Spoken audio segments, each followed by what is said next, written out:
ಶೌಚಾಲಯ ಕಟ್ಟಿಸ್ಕೊಡಿ ಅಂತ ಕೇಳಿದ್ರೆ ಅವಮಾನಿಸಿದ್ರಂತೆ. ರೈತ ಪ್ರತಿನಿಧಿಗಳಿಗೆ ಅವಮಾನಿಸಿದ್ರಂತೆ ಶಿಕ್ಷಣ ಸಚಿವ ಮಧು ಬಂಗಾರಪ್ಪ. ಬೆಳಗಾವಿ ಸುವರ್ಣಸೌಧದ ಶಿಕ್ಷಣ ಸಚಿವರ ಕೊಠಡಿ ಬಳಿ ಗಲಾಟೆ ಆಗ್ತಾ ಇದೆ. ಶಾಲೆಗೆ ಶೌಚಾಲಯವನ್ನ ಕಟ್ಟಿಸ್ಕೊಡಿ ಅಂತ ಕೇಳಿದ್ರಂತೆ. ಈ ವಿಚಾರವನ್ನ ಪ್ರಸ್ತಾಪ ಮಾಡಿದ್ದಕ್ಕೆ ಅವಮಾನಿಸಿದ್ದಾರಂತೆ ರೈತ ಪ್ರತಿನಿಧಿಗಳಿಗೆ ಶಿಕ್ಷಣ ಸಚಿವ ಮಧು ಬಂಗಾರಪ್ಪ.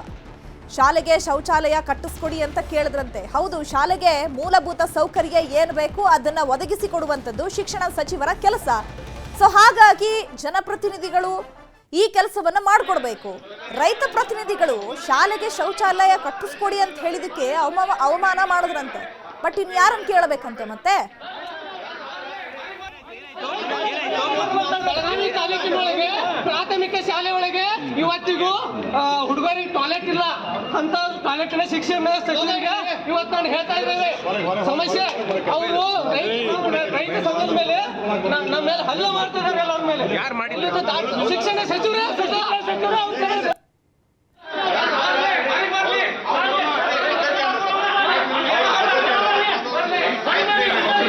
ಕರ್ನಾಟಕದಲ್ಲಿ ಕನ್ನಡ ಶಾಲೆ ಹಾಳು ಮಾಡ್ತಾ ಇದ್ದಾರೆ.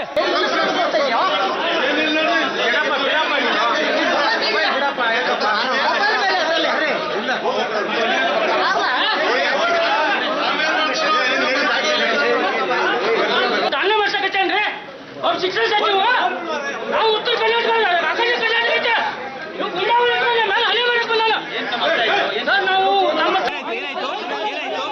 ಬೆಳಗಾವಿ ತಾಲೂಕಿನೊಳಗೆ ಪ್ರಾಥಮಿಕ ಶಾಲೆ ಒಳಗೆ ಇವತ್ತಿಗೂ ಹುಡುಗರಿಗೆ ಟಾಯ್ಲೆಟ್ ಇಲ್ಲ ಅಂತ ಟಾಯ್ಲೆಟ್ನ ಶಿಕ್ಷಣ ಸಚಿವರಿಗೆ ಇವತ್ತು ನಾನು ಹೇಳ್ತಾ ಇದ್ದೇವೆ. ಸಮಸ್ಯೆ ಅವರು ರೈತ ಸಂಘದ ಮೇಲೆ ನಮ್ಮ ಮೇಲೆ ಹಲ್ಲೆ ಮಾಡ್ತಿದ್ದಾರೆ. ಅವ್ರ ಮೇಲೆ ಶಿಕ್ಷಣ ಸಚಿವರೇ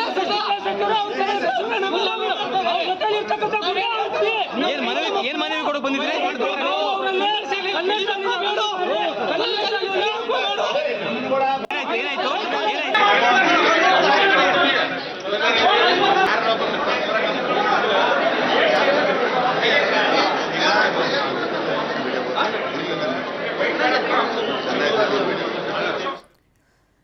ಈ ಬಗ್ಗೆ ಮತ್ತಷ್ಟು ಮಾಹಿತಿಯನ್ನು ಕೊಡ್ತಾರೆ ನಮ್ಮ ಪ್ರತಿನಿಧಿ ಕಾರ್ತಿಕ್. ನೇರ ಸಂಪರ್ಕದಲ್ಲಿ ಜಾಯ್ನ್ ಆಗಿದ್ದಾರೆ. ಕಾರ್ತಿಕ್, ಶಾಲೆಗೆ ಶೌಚಾಲಯ ಕಟ್ಟಿಸ್ಕೊಡಿ ಅಂತ ಈಗ ರೈತ ಪ್ರತಿನಿಧಿಗಳು ಹೋಗಿ ಕೇಳಿದ್ರು. ಇನ್ಯಾರನ್ನು ಕೇಳಬೇಕಂತೆ? ಶಿಕ್ಷಣ ಸಚಿವರನ್ನ ಕೇಳಿದ್ರೆ ಅದರಲ್ಲೂ ಶಿಕ್ಷಣ ಸಚಿವರೇ ಒಂದು ಶಾಲೆಯಲ್ಲಿ ಮೂಲಭೂತ ಸೌಕರ್ಯಗಳು ಇದೆಯಾ ಇಲ್ವಾ ಅನ್ನುವಂಥದ್ದು ಮೊದಲ ಆದ್ಯತೆ ಕೊಡಬೇಕಾಗಿದ್ದೇ ಸಚಿವರು. ಈಗ ರೈತರು ಬಂದು ಕೇಳಿದಕ್ಕೆ ಏನ್ ಅವಮಾನ ಮಾಡಿದ್ರಂತೆ? ಯಾರ ಹತ್ರ ಕೇಳಬೇಕಂತೆ? ಅಲ್ಲಿ ಏನಾಯ್ತು? ಚೈತ್ರ, ಮಧ್ಯಾಹ್ನದ ವೇಳೆಗೆ ರೈತ ಪ್ರತಿನಿಧಿಗಳು ಶಿಕ್ಷಣ ಸಚಿವರಾಗಿರುವಂತಹ ಮಧು ಬಂಗಾರಪ್ಪನವರ ಕೊಠಡಿಗೆ ಆಗಮಿಸುತ್ತಾರೆ.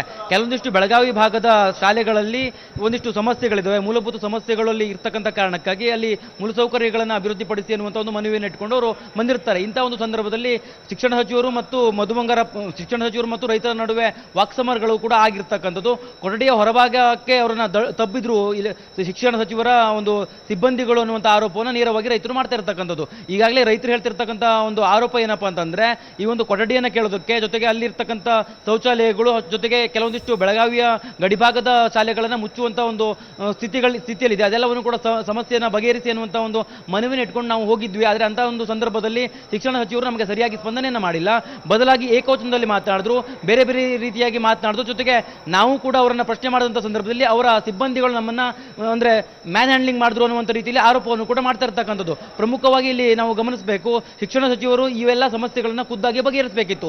ಆದರೆ ರೈತರು ಅವರಾಗೆ ಬಂದು ಈ ಒಂದು ಮನವಿಯನ್ನು ಮಾಡಿಕೊಳ್ಳುವಂಥ ಸಂದರ್ಭದಲ್ಲಿ ರೈತರಿಗೆ ಒಂದಿಷ್ಟು ಸಮಯಾವಕಾಶವನ್ನು ಕೊಡಬೇಕಿತ್ತು. ಜೊತೆಗೆ ಸೂಕ್ಷ್ಮವಾಗಿ ಅವರಿಗೆ ಹೇಳುವಂಥ ಕೆಲಸವನ್ನು ಮಾಡಬೇಕಿತ್ತು. ಅದರ ಬದಲಾಗಿ ಶಿಕ್ಷಣ ಸಚಿವರು ದರ್ಪವನ್ನು ತೋರಿದ್ರ ಅನ್ನುವಂಥ ಆರೋಪವು ಕೂಡ ಈಗ ಕೇಳಿ ಬಂದಿರತಕ್ಕಂಥದ್ದು. ವಿಧಾನಸೌಧದ ಮೊಗಸಾಲೆಯಲ್ಲಿಯೂ ಕೂಡ ರೈತರು ಆಕ್ರೋಶವನ್ನು ಹೊರಹಾಕಿದ್ರು. ಶಿಕ್ಷಣ ಸಚಿವ ಮಧು ಬಂಗಾರಪ್ಪ ಅವರು ನೇರವಾಗಿ ನಮ್ಮ ಮೇಲೆ ಹಲ್ಲೆಯನ್ನು ಕೂಡ ಮಾಡಿದ್ರು. ಅವರು ಸಾಕಷ್ಟು ರೀತಿಯಲ್ಲಿ ಕೆಟ್ಟದಾಗಿ ನಡೆದುಕೊಂಡ್ರು, ನಮ್ಮನ್ನ ಏಕವಚನದಲ್ಲಿ ಮಾತಾಡಿದ್ರು ಅನ್ನುವ ರೀತಿಯಲ್ಲಿ ಆರೋಪವನ್ನು ಕೂಡ ಮಾಡಿದ್ದಾರೆ. ಅದಾದ ನಂತರದಲ್ಲಿ ರೈತರನ್ನ ಮನವೊಲಿಸುವಂತ ಪ್ರಯತ್ನವನ್ನು ಪೊಲೀಸರು ಮಾಡಿರ್ತಕ್ಕಂಥದ್ದು. ಒಟ್ಟಿನಲ್ಲಿ ಶಿಕ್ಷಣ ಸಚಿವರ ವಿರುದ್ಧ ಇವತ್ತು ರೈತ ಸಂಘಟನೆಯ ಪ್ರತಿನಿಧಿಗಳು ಇವತ್ತು ಆರೋಪವನ್ನು ಮಾಡ್ತಿರ್ತಕ್ಕಂಥದ್ದು. ರೈತರಿಗೆ ಶಿಕ್ಷಣ ಸಚಿವರು ಅಪಮಾನ ಮಾಡಿದ್ರ ಅನ್ನುವಂಥ ಒಂದು ಪ್ರಶ್ನೆಯು ಕೂಡ ಎದುರಾಗಿದೆ. Chaitra. Okay, thank you Karthik.